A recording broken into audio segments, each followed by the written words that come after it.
कि पहले आप ये बताइए कि आप हारे क्यों। अच्छा, पप्पू यादव ये सवाल पूछना चाहते हैं। उसका सबसे बड़ा कारण क्या है? हाँ, उसका सबसे बड़ा कारण है कि एनडीए के जितने मंत्री एमएलए एमपी हैं, किसी को आम आदमी से मतलब नहीं है। इंटायर जमीन माफिया को प्रोटेक्शन है जदयू और बीजेपी का सभी जगह इलाके में। एक भी बाबू साहब के बूथ पर 10 वोट भी एनडीए को नहीं मिले। बीमा जी ने तो एक लाइन कह दी कि संकट में सिर्फ पप्पू यादव ने सपोर्ट किया, ये प्रॉब्लम हो गया युवराज जी को।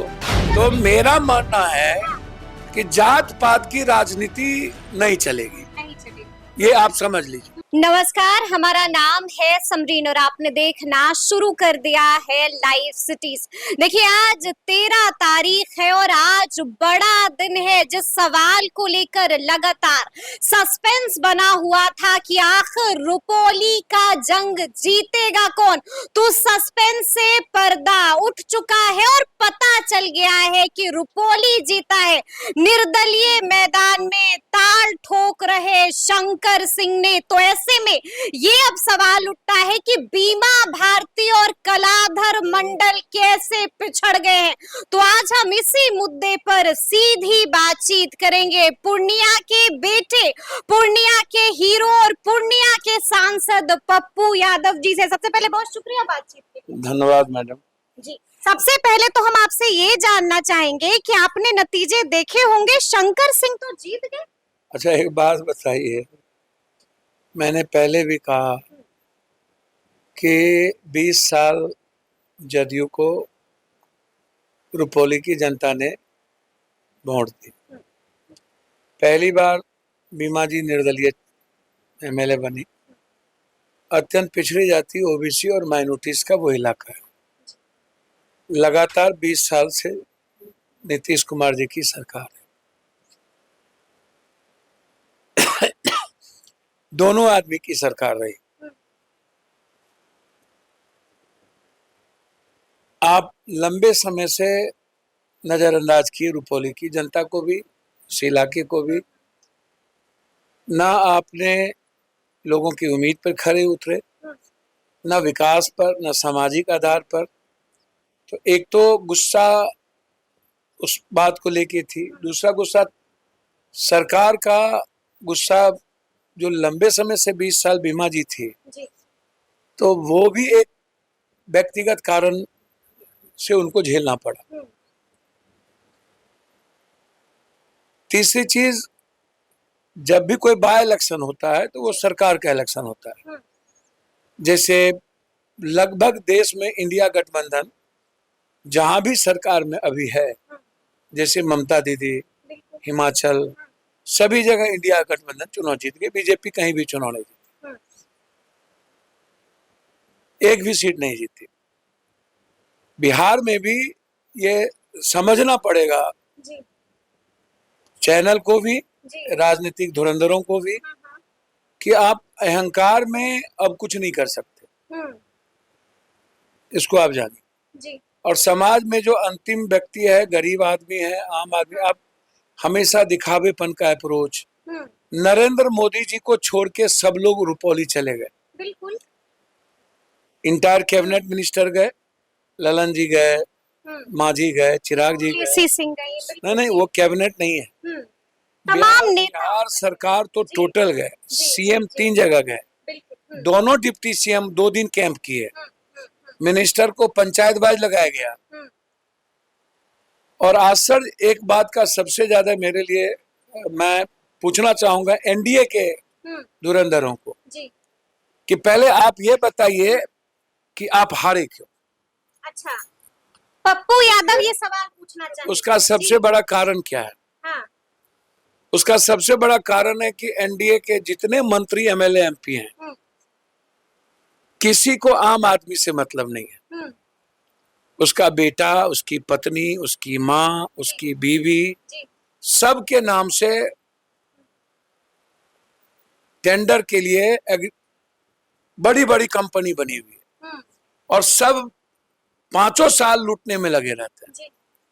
ये जो बिहार में पुल और ये जो बांधे टूट रही है, ये आम जनता तक जो नहीं पहुंच रही, उसमें 60-70% जो पीसी ले रहा है।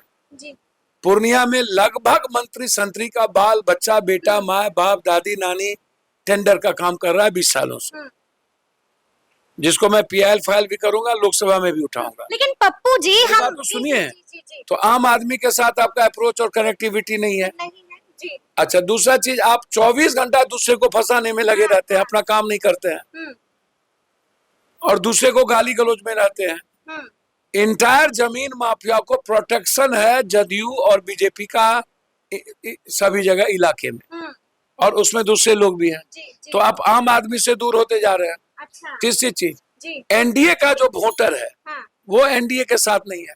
एनडीए का वोटर एनडीए के साथ नहीं है। एक भी बाबू साहब के बूथ पर 10 वोट भी एनडीए को नहीं मिला।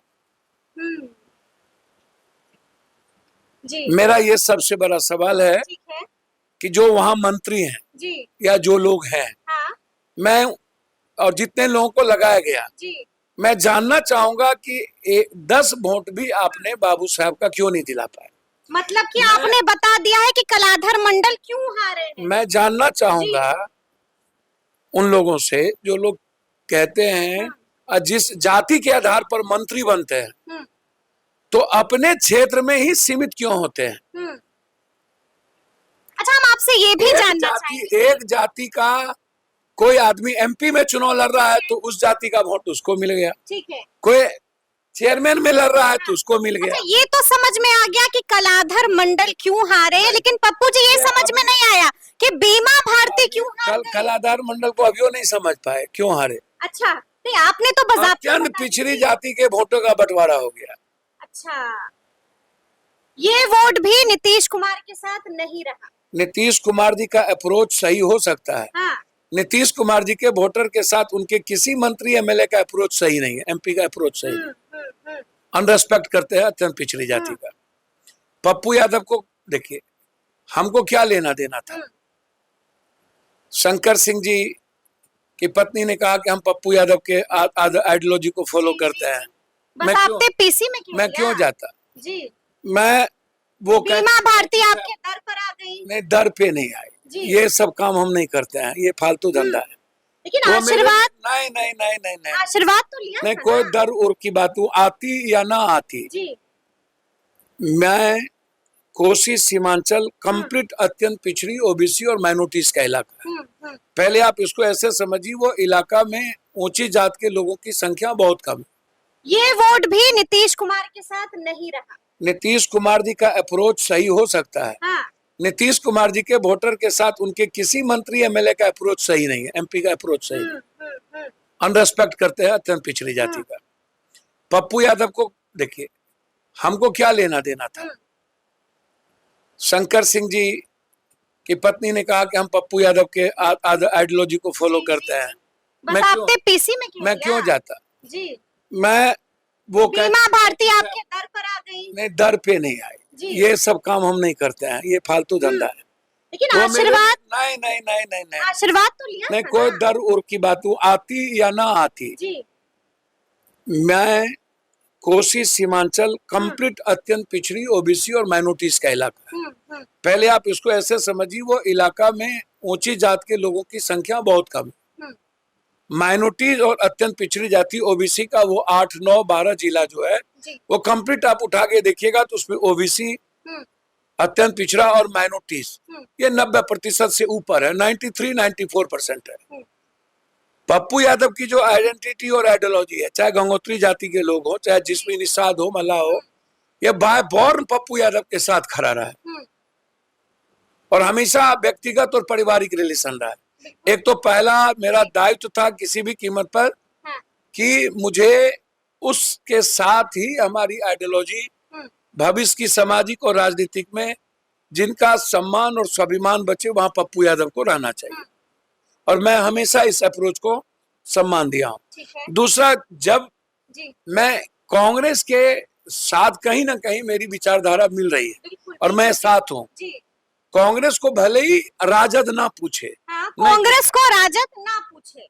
अच्छा एक बात आप हमको बताइए, राजद के युवराज को क्या लगता है कि आज भी राजा का फरमान है कि गए 1 घंटा के लिए, जी जब 1 सप्ताह से सारे लोग वहां पर कैंप कर रहे थे, बिल्कुल। तो आप तो कहाँ आप थे? 12 बजे पहुंचते हैं पूर्णिया जी और 2 घंटे के लिए 4 बजे के पहले जाते हैं रुपौली, जी और आप हो करके लौट जाते हैं। हाँ इस फरमान से क्या आज के युवा हम्म रस आपकी बातों में आएंगे? किसी के बातों में, उनके जी बात जी नहीं, जी जी किसी के बातों में। आपने माले को नहीं बुलाया, बिल्कुल। आपने सीपीआई को नहीं बुलाया, आपने सीपीएम को अप्रोच नहीं किया, आपने कांग्रेस को अप्रोच नहीं किया, आप दीपंकर को बुलाते, आप सीपीआई को लगाते। आप पप्पू यादव से बात कर सकते नहीं, थे। मेरा भैया, जी हम तो दूध और मांस की बातर हैं, हाँ हमको छोड़ दे। पूर्णिया के हीरो हैं आप, लोग आपको पूर्णिया का बेटा पागल नहीं है, पागल है, हम हीरो तीरो बने। जी भैया हम एक मजदूर हैं हाँ और एक उतने औकात है, जी सेवक है, ईमानदार रहना चाहते हैं, और भगवान एक इंसान बना के रखे, यही बहुत है। अच्छा पप्पू जी, आपको लगता है कि अगर तेजस्वी यादव आपको फोन करते, आप उनके साथ घूमते रुपौली में, तो जीत जाती बीमा? अच्छा एक बात बताइए, हम ज्योतिष हैं, जो चीज पार हो गया और अपने मियाँ मिट्ठू बन जाए। बीमा जी बेटी के तरह आई, जी उनके पति और बेटा को इन्वॉल्व किया, मैंने सीधा कहा गलत किया है। हम हमको जितनी गाली गलौज पड़ी, दूसरे पॉलिटिशियन होता तो उसको इन्वॉल्व कर देता। मैंने जिसका जिसका नाम लिया उसी का नाम, तेजस्वी जी उसी का नाम वो घर वाले भी लिए। किस किस ने मरवाया? जी जी हम तो क्लियर हैं आज भी। तो ये उनसे पूछिए ना कि जो मंत्री डेली बैठ करके फोन करते हैं वहां के वरिष्ठ अधिकारी को कि इसको फंसाओ, इसको छोड़ो, जी और वहां के वरिष्ठ पदाधिकारी 24 घंटा एमपी पुराने नेता लोग बैठ करके फोन करवा करवा एक दूसरे को फंसाते हैं और मरवाते हैं। उनसे पूछिए ना कि जादूका की हत्या हुई, आपने न्याय नहीं दिला पाए जादूका को अभी तक। तेजस्वी यादव भी घर पहुंचे थे, वहां से सब पहुंचे, बीजेपी वाले 4 बार पहुंचे, न्याय नहीं दिला पाए। वो जादू का परिवार भाग जाएगा, फिर मारेगा उन लोगों को। जी अब भी खतरा टला नहीं है उनके परिवार पर। उनको दोनों भाई को मारेगा, आप देख लेना। जी जी क्योंकि उन लोगों को ये लोग बचाते हैं। तो जो आप कोऑर्डिनेशन नहीं करिएगा तो आप हारिएगा। बिल्कुल जी आप जिद पे नहीं लीजिएगा किसी चुनाव को तो हारिएगा। पप्पू यादव को तो बुलाने का बात ही छोड़ दीजिए। बीमा जी ने तो एक लाइन कह दी कि संकट में सिर्फ पप्पू यादव ने सपोर्ट किया। ये प्रॉब्लम हो गया युवराज जी को, तेजस्वी यादव को प्रॉब्लम हो गया इस बात से। भैया आप क्या बोल रहे हैं? भैया आप उनको हमेशा, तो ये मैं युवराज जी और जदयू के लिए खतरे की घंटी है। बिल्कुल ये सवाल नहीं शंकर सिंह जी का सवाल नहीं है, या शंकर सिंह जी ने नहीं जीता है, या शंकर सिंह, ये दोनों गठबंधन का जो नजरअंदाज था, और 30% माइनॉरिटी 40% जो कैंची को अप्रोच करते थे, उनका जो कैंची के द्वारा वोट डालना था, वही कैंची जो पप्पू यादव के लिए लकी थी, वही कैंची शंकर सिंह के लिए लकी हो गई। भैया अब तो इसी को उठा के देखिए ना। तो मेरा मानना है कि जात पात की राजनीति नहीं चलेगी, नहीं चलेगी, ये आप समझ लीजिए। और ये जदयू को भी समझ लेना चाहिए और राजद को भी समझ। राजद अभी तक नहीं समझ पा रही है, ये मुझे मेरे सेंस के बाहर है। अच्छा एक बात बताइए पप्पू जी, क्या आपको लगता है कि बीमा भारती ने तीर छोड़कर और राजद का लालटेन थामकर बड़ी गलती कर दी है? नहीं, मैं ऐसा नहीं मानता हूँ। बहुत लोग इधर से उधर जाते हैं। बीमा भारती तो निर्दलीय भी जीती है ना भाई। 2020 साल के बाद जी वो हारी है, तो एक लंबे समय रहने के बाद बैक टू बैक हारी, एक बार आपसे हारी, एक बार फिर वही बात, मेरे से नहीं हारी यार। अच्छा हम किसी को नहीं हराए, जी बस आप जीत गए। जनता ने, आप जीत गए। जनता ने अपने सेवा के लिए एक बेटे को चुन लिया। हमको हीरो को चुन लिया जनता ने। अरे बाप मेरे, जनता ने चुन लिया, हम किसी को हराते तराते नहीं है। अब भी खतरा टला नहीं है उनके परिवार पर। उनको दोनों भाई को मारेगा, आप देख लेना। जी जी। हम्म क्योंकि उन लोगों को ये लोग बचाते हैं। हम्म तो जो आप कोऑर्डिनेशन नहीं करिएगा तो आप हारिएगा। बिल्कुल जी। आप जिद पे नहीं लीजिएगा किसी चुनाव को तो हारिएगा। हम्म पप्पू यादव को तो बुलाने का बात ही छोड़ दीजिए। हम्म बीमा जी ने तो एक लाइन कह दी कि संकट में सिर्फ पप्पू यादव ने सपोर्ट किया। जी। ये प्रॉब्लम हो गया युवराज जी को। तेजस्वी यादव को प्रॉब्लम हो गया इस बात से। भैया आप क्या बोले जब जी। भैया आप उनको हमेशा, तो ये मैं युवराज जी और जदयू के लिए खतरे की घंटी है। बिल्कुल। ये सवाल नहीं शंकर सिंह जी का सवाल नहीं है, या शंकर सिंह जी ने नहीं जीता है, या शंकर सिंह, ये दोनों गठबंधन का जो नजरअंदाज था और 30% माइनॉरिटी 40% जो कैंची को अप्रोच करते थे, उनका जो कैंची के द्वारा वोट डालना था, हाँ, वही कैंची जो पप्पू यादव के लिए लकी थी, वही कैंची शंकर सिंह के लिए लकी हो गई। भैया अब तो इसी को उठा के देखिए ना। तो मेरा मानना है कि जात पात की राजनीति नहीं चलेगी, नहीं चलेगी, ये आप समझ लीजिए। और ये जदयू को भी समझ लेना चाहिए और राजद को भी समझ। राजद अभी तक नहीं समझ पा रही है, ये मुझे मेरे सेंस के बाहर है। अच्छा एक बात बताइए पप्पू जी, क्या आपको लगता है कि बीमा भारती ने तीर छोड़कर और राजद का लालटेन थामकर बड़ी गलती कर दी है? नहीं, मैं ऐसा नहीं मानता हूँ। हाँ? बहुत लोग इधर से उधर जाते हैं। बीमा भारती तो निर्दलीय भी जीती है ना भाई। 2020 साल के बाद जी वो हारी है, तो एक लंबे समय रहने के बाद बैक टू बैक हारी, एक बार आपसे हारी, एक बार फिर वही बात, मेरे से नहीं हारी यार। अच्छा, हम किसी को नहीं हरा है जी, बस आप जीत गए। जनता ने, बस आप जीत गए। जनता ने अपने सेवा के लिए एक बेटे को चुन लिया।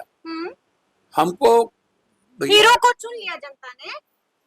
अरे बाप मेरे, जनता ने चुन लिया, हम किसी को हराते तराते नहीं है। अच्छा शंकर सिंह क्यों जीते भैया? क्या पप्पू यादव पार्ट 2 बन गए हैं शंकर सिंह? फिर वही बात, रुपौली की जनता के पास कोई विकल्प नहीं था। दोनों 20 साल के जदयू के अप्रोच से, सरकार के अप्रोच से दुखी थे। ठीक है। और 20 साल से बीमा जी लगातार थी, विधायक थी, तो उनको लगा कि विधायक जी भी हमारे लिए अप्रोचेबल नहीं रहे।